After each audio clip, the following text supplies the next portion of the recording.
Menko Polhukam Mahfud MD menyoroti persoalan hukum di Indonesia, khususnya terkait dengan regulasi nasional. Menurut Mahfud MD, hukum di Republik Indonesia masih karut-marut karena peraturan perundang-undangan tumpang tindih hingga marak politisasi. Penilaian itu diungkap Mahfud MD dalam acara pembukaan anugerah legislasi Kementerian Hukum dan HAM di Jakarta. Mahfud mengatakan ada ketidakprofesionalan dan ego sektoral dalam persoalan hukum di Indonesia.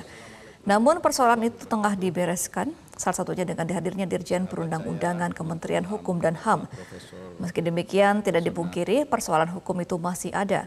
Calon Wakil Presiden Ganjar Pranowo itu pun menyinggung adanya politisasi hukum.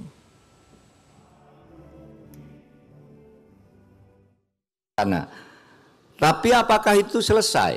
Enggak juga. Karena ada soal lain di luar itu, yaitu terjadinya politisasi hukum. Bukan politik hukum. Orang sering mencampur aduk ada istilah politik hukum dan politisasi hukum. Saudara, kalau politik hukum itu bagus. Politik hukum itu mulia.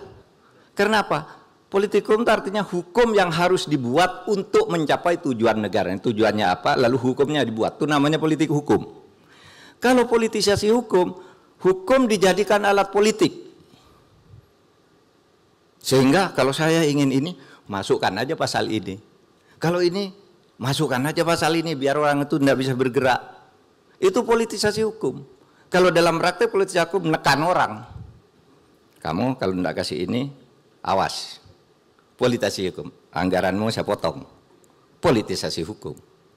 Sehingga saudara, kita harus meluruskan di dalam berpikir tentang politik dan tata hukum kita itu antara politik hukum dan politisasi hukum, dua hal yang sangat berbeda. Jelajahi cara baru mendapatkan informasi. Download Metro TV Extend sekarang.